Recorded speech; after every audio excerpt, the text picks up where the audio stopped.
ассалому алайкум бинандаҳои азизу гиромӣ, барномаи ахбор аст аз телевизиони Тоҷикистон. дар бораи иҷлосаи ҳафтуми Маҷлиси Миллии Маҷлиси Олии Ҷумҳурии Тоҷикистон даъвати шашум. Иҷлосаи ҳафтуми Маҷлиси Миллии Маҷлиси Олии Ҷумҳурии Тоҷикистон даъвати шашум 21 июни соли 2021 соати 11 дар маҷлисгоҳи Маҷлиси Миллии Маҷлиси Олии Ҷумҳурии Тоҷикистон баргузор мегардад. аъзои Маҷлиси Миллии Маҷлиси Олии Ҷумҳурии Тоҷикистон 20 июни соли 2021 аз соати 10 то соати 17 ва 21 июни соли 2021 аз соати 7 то соати 10 дар шӯъбаи ташкилии дастгоҳи Маҷлиси Миллии Маҷлиси Олии Ҷумҳурии Тоҷикистон ба қайд гирифта мешаванд. телефонҳо 221 98 35 221 12 47.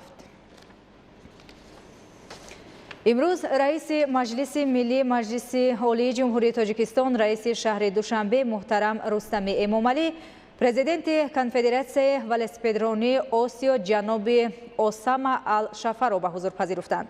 дар нишаст масоили марбут ба варзиши велосипедронӣ ва рушди он дар минтақа баррасӣ гардид.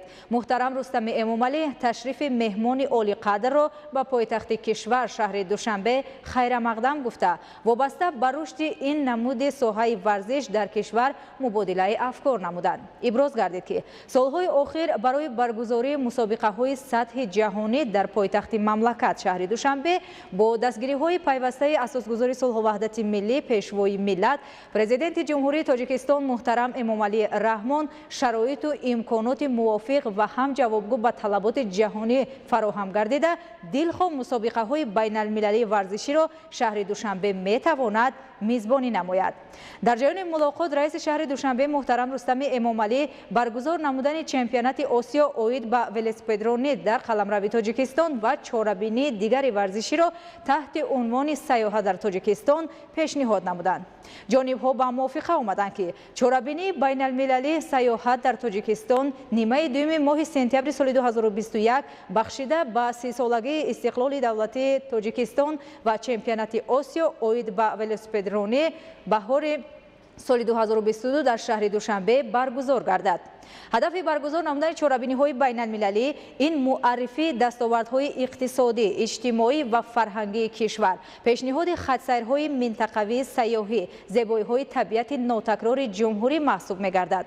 зимнан барои дар сатҳи хуб ташкил намудани мусобиқоти варзишии сатҳи байналмилалӣ дастур дода шуд ки сохторҳои шаҳри Душанбе дар ҳамкорӣ бо Федератсияи велосипедронии Ҷумҳурии Тоҷикистон кумитаи тадорукотӣ созмон дода корҳои омодагиро роҳандозӣ намоянд.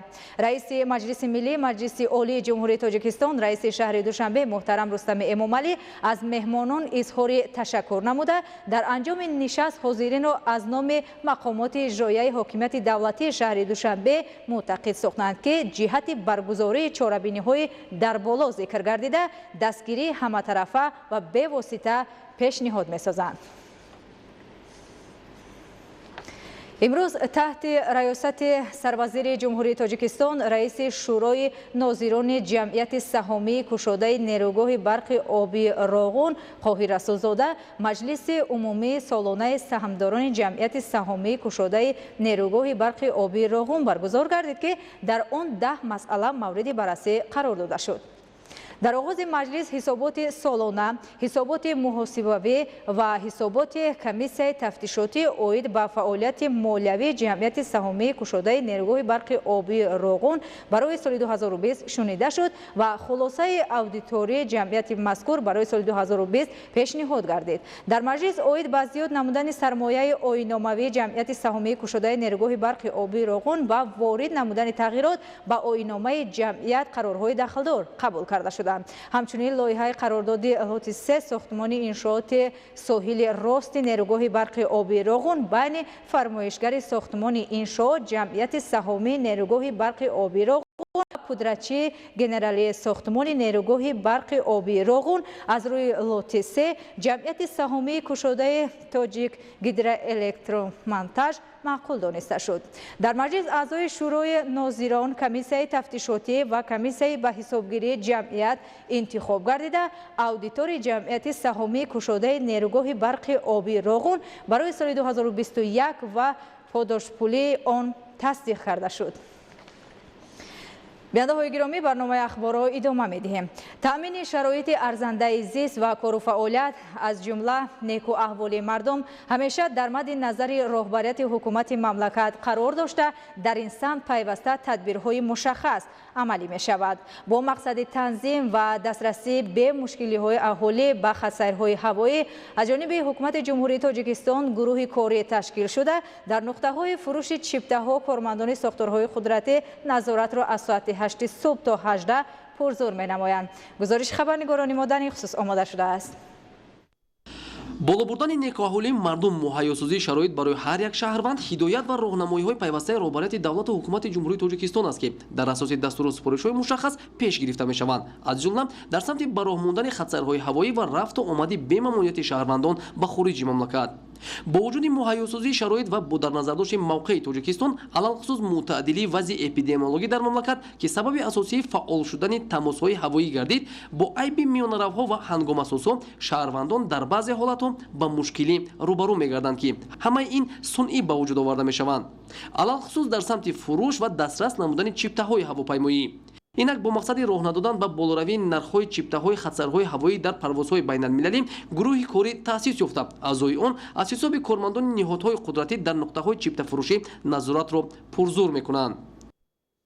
мушкили асосии шаҳрвандон асосан дар хатсайрҳои самти федератсияи Россия ба пеш омада буд. қаблан арзиши чиптаҳо аз ҷониби бархе аз миёнаравҳо, халобон ва баъзе ширкатҳои чиптафурӯшӣ бо нархҳои аз меъёри муқарраршуда зиёд ба фурӯш бароварда мешуданд. вазъияти ба амал омадаро баъзе гурӯҳҳо ба манфиатҳои худ истифода бурда норозигии мусофирон ва шикоятҳои онҳоро дар расонаҳоу шабакаҳои иҷтимоӣ дар шаклҳои гуногун ба миён овард. кор ба ҷое расид ки қимати як чиптаи ҳавопаймо ба 10,000-12,000 сомонӣ расид. ба мақсади ба танзим даровардан ва пешгирӣ беасоси болоравии нархи чиптаҳои ҳавопаймо ва зиёд намудани хатсайрҳои чартерӣ ва мунтазам дар самти шаҳрҳои федератсияи Россия дар асоси супориши роҳбарияти ҳукумати ҷумҳурии Тоҷикистон аз ҳисоби кормандони прокуратураи генералии ҷумҳурии Тоҷикистон, вазорати корҳои дохилии ҷумҳурии Тоҷикистон, кумитаи давлатии амнияти миллӣ ва агентии авиатсияи граждании Тоҷикистон гурӯҳи корӣ таъсис дода шуд. зикр намудан ба маврид аст ки баҳри пешгирӣ беасоси болоравии чиптаҳо дар ҳудуди ҷск фурудгоҳи байналмилалии Душанбе ва хазинаҳои чиптафурӯшӣ овезаҳо бо дарҷ намудани телефони боварии навбатдорони прокуратураи нақлиёти ҷумҳурии Тоҷикистон ҷой дода шуд.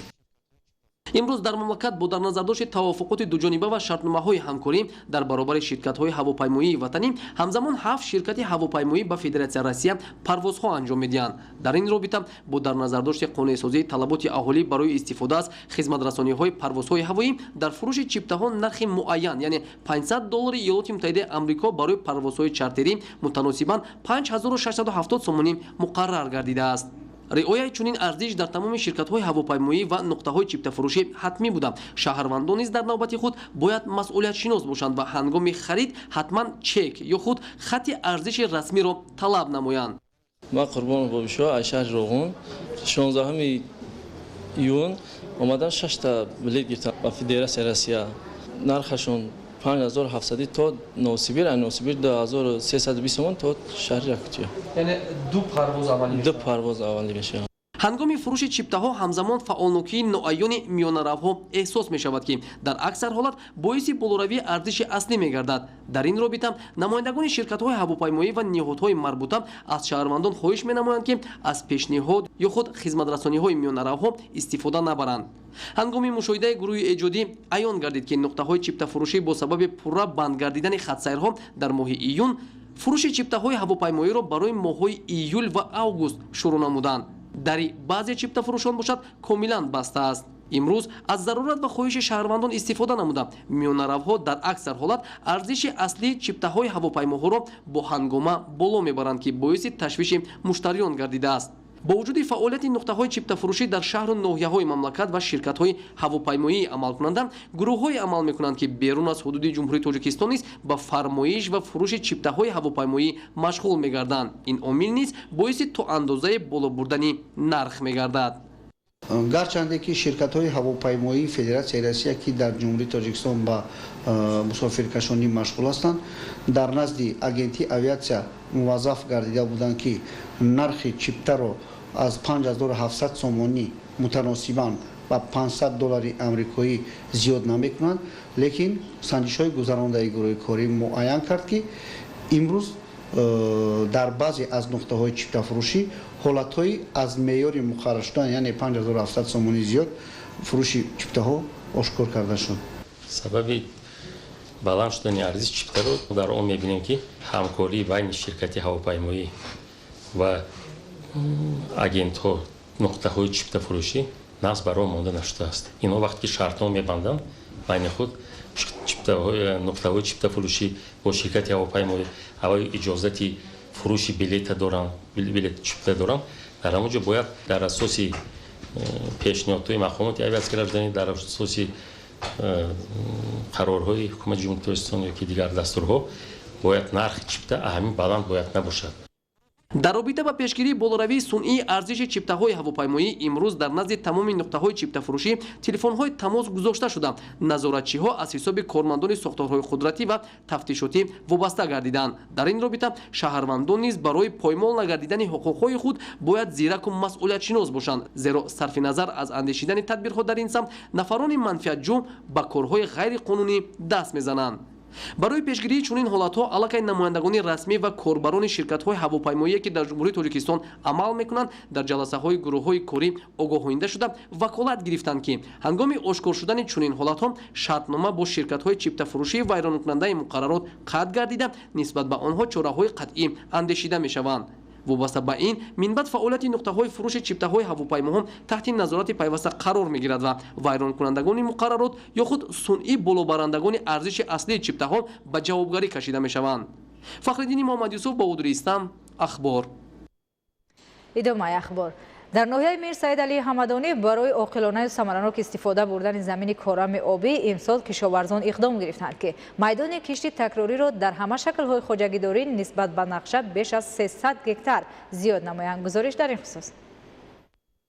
дар ноҳияи Мир Саид Алии Ҳамадонӣ имсол дурнамои кишти такрорӣ дар ҳама шаклҳои хоҷагидории ноҳия 7867 гектарро ташкил медиҳад.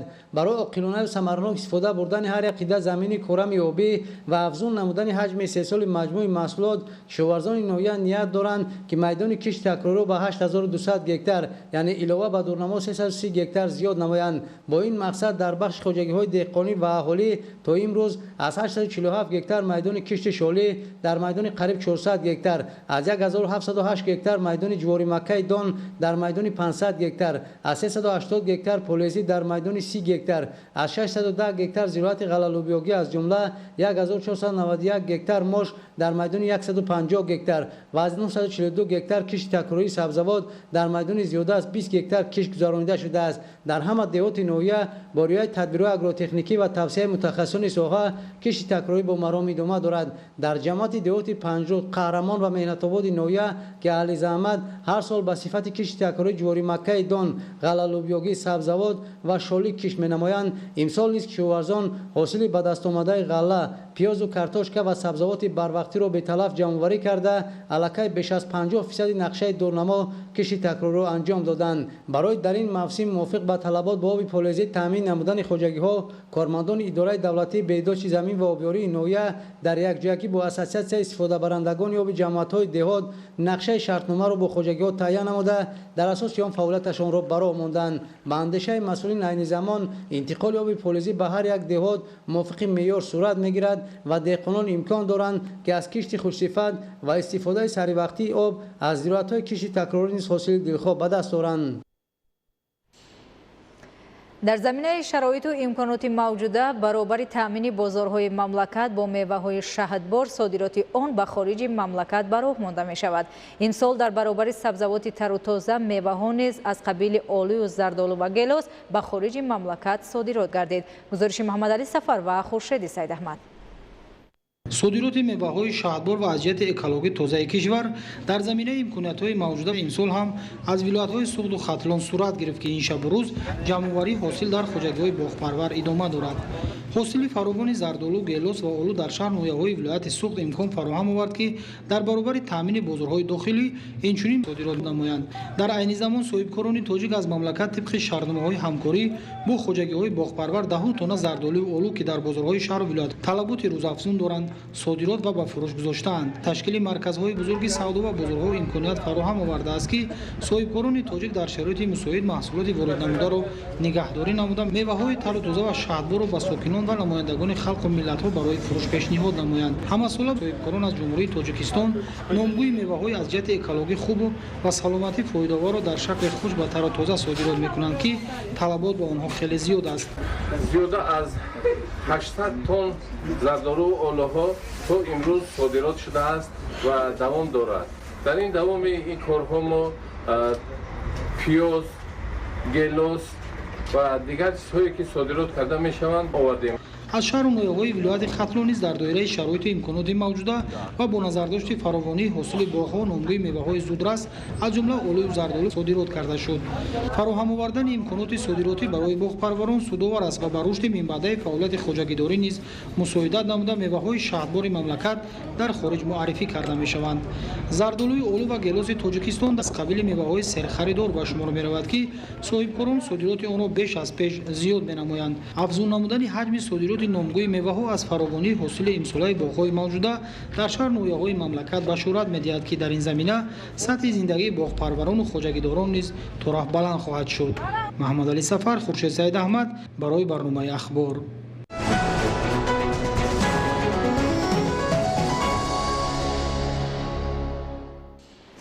امروز خوب برای از خود کردن زبانهای خارجی در برابر مؤسسه‌های تعلیمی میانه، کسبی و عالی، اینچنین مرکزهای آموزشی نیز تأسیس یافته فعالیت نظر است دارند.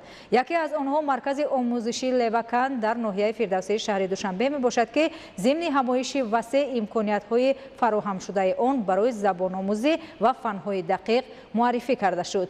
گزارش محیدین محمد داوود.